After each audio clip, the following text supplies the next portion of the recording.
High, hello, আপনাকে স্বাগতম। আমাকে দেখতে কিংবা শুনতে ভিডিওটি ক্লিক করার জন্য। কথা বলবো মুজিব একটি রূপকারের গল্প বা সিনেমা, মুজিবের সিনেমা নিয়ে আরকি। অভিনেত্রী বাঁদন, যারা বাঁদনকে চিনেন না তারা দেখতে পারেন বাঁদন।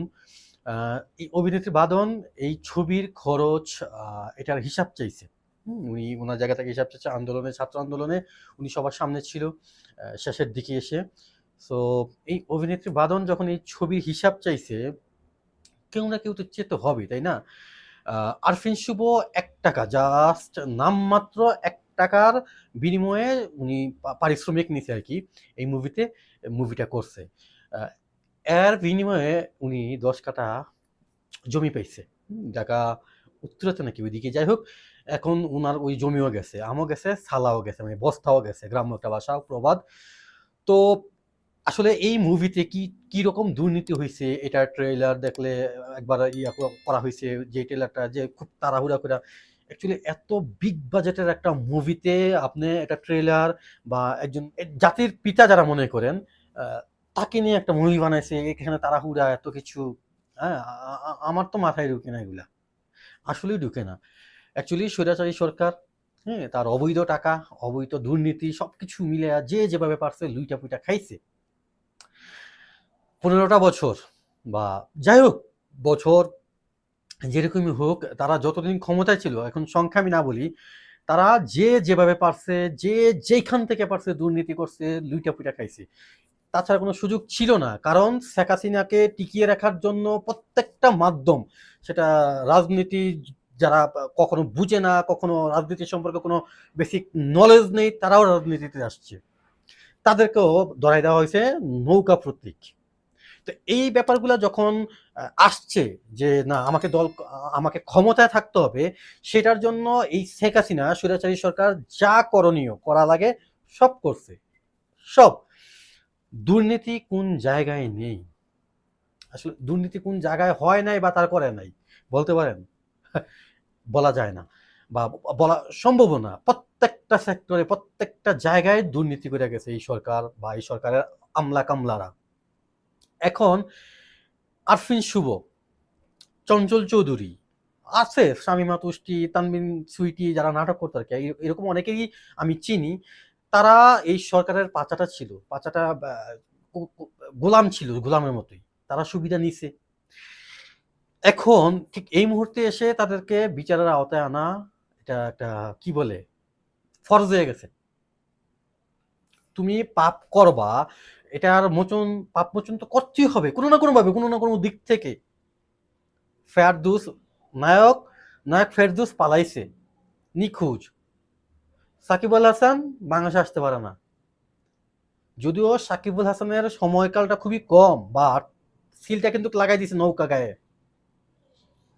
সেটা যে করেই হোক, যেভাবেই হোক। সে আওয়ামী লীগের প্রোডাক্ট। মাশরাফি বিন মুর্তজা বাংলাদেশে আছে, হয়তোবা ওরকমভাবে তাকে দেখা যাচ্ছে না।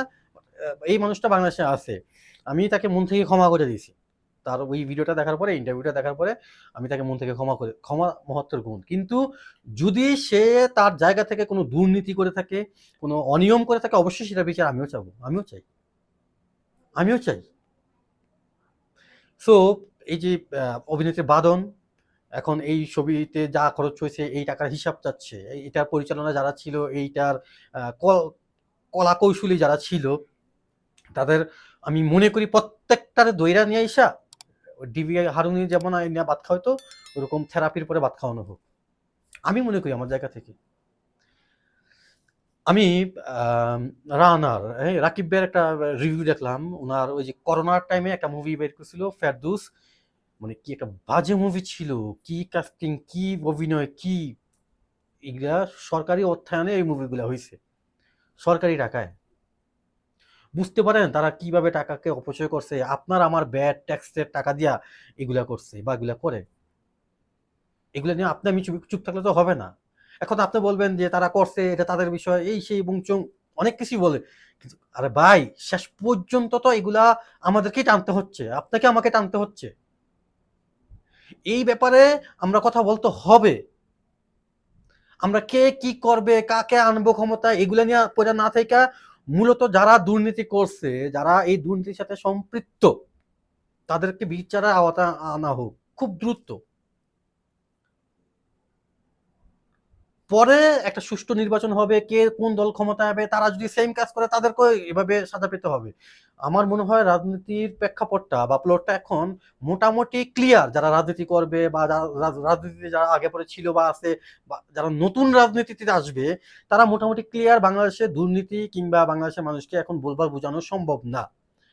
হাতের মুঠোয় ফোন, যে কোনো সময় যে কোনো কিছু আমি জানতে পারি, বুঝতে পারি। আমরা মূলত যারা মোটামুটি একটু লেখাপড়া করছি, একটু জানি, এই সংখ্যাটা অনেক এখন বাংলাদেশে। আগে হয়তোবা পড়ার সুযোগ ছিল না, আগে হয়তোবা ওরকম সুযোগ সুবিধা ছিল না, অনেকে লেখাপড়া করতে পারে না। কিন্তু এখন প্রত্যেকটা ঘরে ঘরে সার্টিফিকেটের অভাব নাই। শেখ হাসিনা দিয়ে গেছে ইচ্ছা মতো অটো পাসের সার্টিফিকেট। তো তারা হাতের মুঠোয় ফোন, তারা বিশ্বকে জানতে পারে, একটা রাজনৈতিক দল সম্পর্কে, একটা ব্যক্তি সম্পর্কে তারা চাইলেই জানতে পারে, ইতিহাস তারা জানতে পারে এখন হাতের মুঠোয় ফোন। সো এখন মানুষকে ভুলভাল বোঝানো বা এখন জনগণকে ভুলভাল খাওয়ানো সম্ভব না। সো যারা আগামীতে রাজনীতিতে আসবে, তারা দুর্নীতি করবে কি তারা ভালো কিছু করবে, এটা তারা বিবেচনা করে আসবে। আই থিঙ্ক, আমার কাছে মনে হয় তারা পরিশুদ্ধ হয়েই রাজনীতিতে যোগ দিবে বা তারা তাদের দল নিয়ে আসবে। এটা আমি বিশ্বাস করি মূলত। আমার জায়গা থেকে এই বিশ্বাসটা আমি রাখতেই পারি, কারণ পরিস্থিতি, এই শেখ হাসিনার যেই পতনের স্টাইলটা ছিল খুব বাজে ছিল, খুব জঘন্য ছিল। একটা দেশের প্রধানমন্ত্রীর ব্রা, ব্লাউজ, শাড়ি থেকে শুরু করে প্রকাশ্যে আসছে, মিডিয়াতে আসে, সংবাদকর্মীরা এটাকে নিয়ে নিউজ করছে। আর কি হতে পারে, এত বড় লজ্জা আর কি থাকতে পারে, তাই না? তো ব্যাপারগুলা নিয়ে আপনি যত কথা বলবেন ততই আমি মনে করি এই তাদের দুর্নীতি, এগুলাকে কোনোভাবেই ছাড় দেওয়া যাবে না। টুডে টুমরো এর খুব যত জলদি সম্ভব এদেরকে বিচারের আওতায় নিয়ে আসতে হবে, এদের বিচার করতে হবে। সেটা যে কোনো পর্যায় থেকে হোক, ইউনিয়ন পর্যায় থেকে শুরু করে প্রত্যেকটা পাড়া পাড়া মহল্লা মহল্লা যারা আওয়ামী লীগ করছে, যারা দুর্নীতি করে অর্থ কামাইছে, তাদের অর্থ সরকারি খাতে নেওয়া হোক বা তাদেরকে বিচারের আওতায় না নিয়ে আসা হোক। এটা আমিও দাবি করি। সেম এই ব্যাপারটা নিয়ে কথা বলার জন্য আমি ছাত্রদেরকে আমি বলতেছি আর কি, তোমরা ভাই ওই জেলায় জেলায় কমিটি, ওই কি বলে গণসংযোগ, জ্বালাময়ী ভাষণ না দিয়া যেটা করা দরকার, যেটা বলা দরকার সেই উপস্থাপনা করো, সেটা নিয়ে কথা বলো, ক্লাস করো, ক্লাসে ফিরে যাও। সো এই বিষয়গুলো নিয়ে কথা হবে, এদের বিচার হবে, আমি বিচার দেখবো, আমরা সবাই এদের বিচার হবে, বিচার দেখবো। এটা এখন সময়ের দাবি, সবার দাবি, শুধু আমার না। ভিডিওটা বেশি বড় করব না, কথা বলবো আরো অনেক বিষয় নিয়ে, আমি কথা বলবো। আমি কমেন্ট বক্সে জানতে চাই কে কোন বিষয় নিয়ে কথা শুনতে চান বা কথা বলতে চান, আমাকে জানাতে পারেন।